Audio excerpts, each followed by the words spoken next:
আমাদের কোনো কষ্ট হয় না, কারণ এই ছাত্র শিবির শুধু মানুষের দয়া, মানুষের অনুকম্পা, মানুষের রহমত, শুধু মানুষের দয়া দাক্ষিণ্য নিয়ে ছাত্র শিবির পরিচালিত হয় না। ছাত্র শিবিরের বিরুদ্ধে যে ষড়যন্ত্র এই সৃষ্টির পর থেকে শুরু হয়েছে, যদি আল্লাহ রাব্বুল আলামিন এই সংগঠনকে তার প্রিয় সংগঠন হিসেবে কবুল না করতেন, যদি এই ষড়যন্ত্রগুলো তিনি মুছে দেওয়ার ক্ষেত্রে ভূমিকা না পালন করতেন, যদি এই ষড়যন্ত্রগুলো মুছে দেওয়ার ক্ষেত্রে আল্লাহ রাব্বুল আলামিন সরাসরি তার রহমত দিয়ে এই কাফেলাকে হেফাজত না করতেন, শুধুমাত্র এই দেশের মানুষের রহমত, শুধুমাত্র মানুষের দয়া, শুধুমাত্র মানুষের অনুকম্প দিয়ে এত বড় বিশাল সংগঠন আমাদের পক্ষে গড়ে তোলা সম্ভব হতো না। আমরা যে বুক ফুলিয়ে কথা বলি কেন জানেন? এই কারণে কথা বলি, রাজশাহী বিশ্ববিদ্যালয়ের প্রফেসর ডক্টর এম উমার আলী, আপনারা নাম শুনে থাকবেন, তিনি এখন মানারাত ইন্টারন্যাশনাল ইউনিভার্সিটির ভাইস চ্যান্সেলর ঢাকার। তিনি আমাদের একটি রাজশাহী ইউনিভার্সিটির স্মরণিকা বের হয়েছে, রক্তাক্ত মতিহার, সেখানে তিনি একটা লেখা লিখেছেন, আমি বদর দেখেছি। ওনার লেখার শিরোনাম হচ্ছে আমি বদর দেখেছি। উনি সেখানে লিখেছেন, আমরা ওনার কাছে জানতে চেয়েছিলাম আপনি লেখাটি লিখেছেন কেন? বলছেন ইসলামী ছাত্র শিবির যখন হাঁটিয়ে পা পা করে তার যাত্রা শুরু করেছে, সকল ছাত্র সংগঠন বিরোধী বাম সংগঠনগুলো এক হয়েছে, নাম দিয়েছে সর্বদলীয় সংগ্রাম পরিষদ, মাইকিং করেছে ছাত্র শিবিরকে বিশ্ববিদ্যালয় থেকে এক নিমিষে মুছে ফেলার জন্য এত তারিখে তাদের বিরুদ্ধে এক দুর্বার সংগ্রাম গড়ে তোলা হবে, সকল ছাত্রদেরকে সেই সংগ্রামে অংশগ্রহণ করার জন্য এবং শিবিরকে নিধন করার আন্দোলনে অংশগ্রহণ করার জন্য যোগ দেওয়ার আহ্বান জানানো হচ্ছে। মাইকিং করে ছাত্র শিবিরের ছেলেরা, ছাত্র শিবিরের সেই সময় তরুণ যুবকরা আল্লাহর উপরে ভরসা করে সিদ্ধান্ত নিয়েছিল আমাদের বাতিল শক্তি আমাদের বিরুদ্ধে তারা এক জায়গায় দাঁড়াবে, আর আমরা আল্লাহর উপরে ভরসা করে এক জায়গায় দাঁড়িয়ে তাদেরকে মোকাবেলা করে কোরআন এবং হাদিসের দাওয়াত আমরা সাধারণ ছাত্রদের কাছে পৌঁছে দিব। আল কোরআন এবং আল হাদিসের দাওয়াত পৌঁছে দেওয়ার ক্ষেত্রে এক চুল পরিমাণ আমরা পিছন দিকে সরে আসব না। সেই সময়ের রাজশাহী ওই অঞ্চলের ত্রাস যারা প্রশাসনকে চ্যালেঞ্জ করেছিল যে পুরো রাজশাহী ইউনিভার্সিটি লাগবে না, রাজশাহী ইউনিভার্সিটির একটা হল, শুধু শেরে বাংলা হলে আমাদের যে অস্ত্র আছে সেই অস্ত্র দিয়ে রাজশাহী পুরো প্রশাসনকে আমরা এক সপ্তাহ চ্যালেঞ্জ করতে পারবো। সুতরাং ছাত্র শিবির তো প্রশ্নই ওঠে না, ছাত্র শিবিরকে তো আমরা পাত্তাই দেই না, এটা 2 মিনিটের ব্যাপার। পুরো রাজশাহী প্রশাসনকে এক সপ্তাহ চ্যালেঞ্জ করার ক্ষমতা রাখতো তারা। ছাত্র শিবিরের সাথে সংঘর্ষ শুরু হয়েছে, ছাত্র শিবিরের ভাইদেরকে অযথা এসে আক্রমণ শুরু করেছে, বৃষ্টির মতো গুলিবর্ষণ শুরু করেছে। ছাত্র শিবিরের গুটি কয়েক নেতাকর্মী ইসলামী আন্দোলনের কোরআন এবং হাদিসের দাওয়াত পৌঁছে দেওয়ার মানসিকতা নিয়ে যারা যেদিন ময়দানে দাঁড়িয়েছিল, নারায়ে তাকবীরের স্লোগান দিয়ে তারা সামনের দিকে অগ্রসর হয়েছিল। ছাত্রমূর্তির সেই দুর্দণ্ড প্রতাপের অধিকারী কুখ্যাত সন্ত্রাসীরা যাদের হাতে বন্দুক, কাঁটা রাইফেল, পিস্তল, রিভলভার নিয়ে সামনের দিকে এগুচ্ছিল, শিবিরের গুটি কয়েক তরুণ তাদের যখন নারায়ে তাকবীরের স্লোগান উচ্চারিত করছিল তাদের দিকে তাকিয়ে তাদের হাত থেকে এই রাইফেল, তারা তাদের হাত থেকে স্ট্যান্ড গান, তারা তাদের হাত থেকে পিস্তল, রিভলভার গুলো এক এক করে সামনের দিকে ফেলে দিচ্ছিল। তাদেরকে জিজ্ঞেস করা হয়েছিল, বাইরে থেকে ভাড়া করে নিয়ে আসা হয়েছিল নিষিদ্ধ পার্টির জঙ্গি বাহিনীকে, তাদেরকে জিজ্ঞেস করা হয়েছিল তোমাদেরকে এত লাখ টাকার বিনিময় নিয়ে আসলাম আর তোমার শিবিরের এই কয়েকটা ছাত্রের সামনে দাঁড়াতেই পারলে না।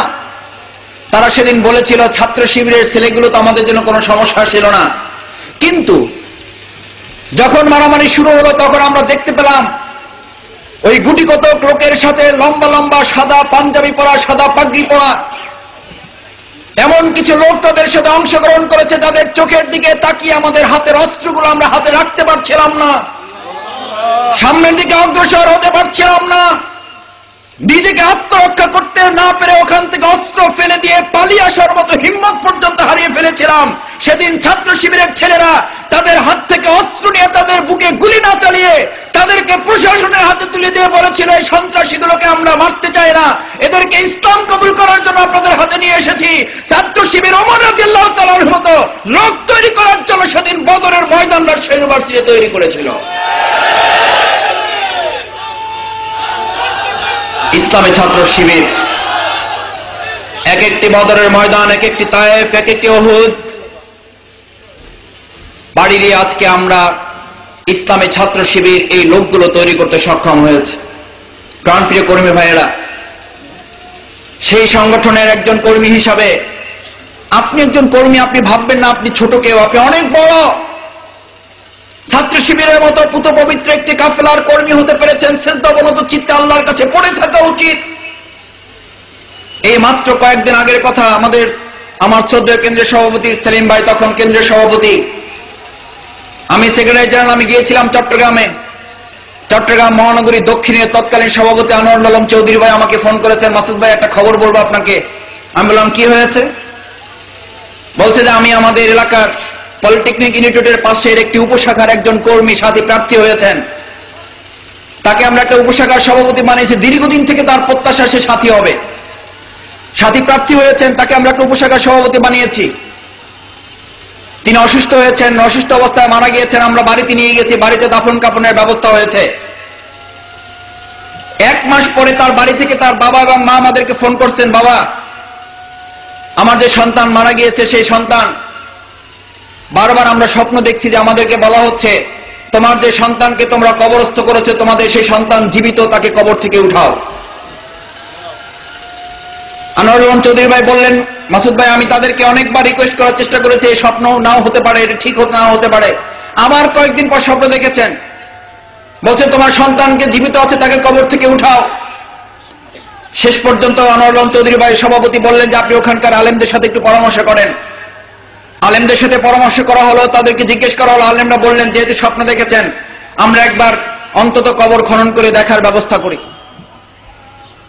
কবর খনন করে দেখার ব্যবস্থা করা হলো। কবর খনন করে দেখার যে দৃশ্য অবতরণ করা হয়েছিল, সেই দৃশ্য রাসূল করিম সাল্লাল্লাহু আলাইহি ওয়াসাল্লাম বদরের যুদ্ধে, খন্দকের যুদ্ধে যারা শাহাদাত বরণ করেছিলেন, মুআবিয়ার সময় কূপ খনন করার জন্য যখন নির্দেশ দেওয়া হয়েছিল, কূপ খনন করতে গিয়ে বলা হয়েছিল যাদের কফিন এখানে আছে তাদের তুলে নাও। খনন করতে করতে হঠাৎ করে একজন কোদালের আঘাত পড়ে গিয়েছিল একজন কফিনের পায়ে। 40 বছর আগে যাদেরকে কফিন করা হয়েছিল, দাফন করা হয়েছিল, 40 বছর পর ওই পায়ে আঘাত লাগার পর কোদাল দিয়ে যখন আঘাত করেছিল, জীবিত মানুষের মতো ফিনকি দিয়ে রক্ত বের হয়েছিল।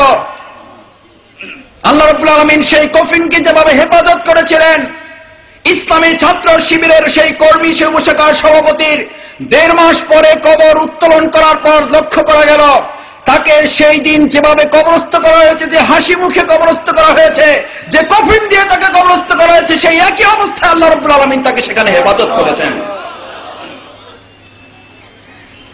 সম্মানিত সুধী মণ্ডলী, প্রিয় কর্মী ভাইয়েরা, ইসলামী ছাত্র শিবিরকে সেজন্য শুধুমাত্র একটি রাজনৈতিক সংগঠন ভেবে যদি কেউ এই ছাত্র শিবিরে যোগ দিয়ে থাকেন, তাহলে আমি বলবো নতুন করে নিজের চিন্তা করার সুযোগ আছে, নতুন করে নিজেকে ভাবতে হবে। ইসলামী ছাত্র শিবির সেই ধরনের তথাকথিত প্রচলিত ছাত্র রাজনীতির মতো, আর 10টা-5টা ছাত্র রাজনীতির মতো ছাত্র শিবির নয়। ছাত্র শিবিরের কর্মীরা মুখ দিয়ে, বক্তব্য দিয়ে মানুষকে যত তার আদর্শের কথা প্রচার করবে, তার চেয়ে অনেক বেশি আদর্শের কথা প্রচার করবে তার নিজের চরিত্র, নিজের মাধুর্য, নিজের সততা দিয়ে, নিজের আদর্শের কথা দিয়ে। আমরা এই দেশের তরুণ ছাত্র সমাজকে ইসলামী সাহিত্য পড়িয়ে যত দাওয়াত দিব, বক্তব্য দিয়ে যত দাওয়াত দিব, আজকে কর্মী ভাইদেরকে সিদ্ধান্ত নিতে হবে। আমি আপনাদের কাছে জানতে চাই, আমরা বক্তব্য দিয়ে নয়, আমরা সাহিত্য পড়িয়ে নয়, আমরা আমাদের নিজেদের আদর্শ এই সুনামগঞ্জের তরুণ ছাত্র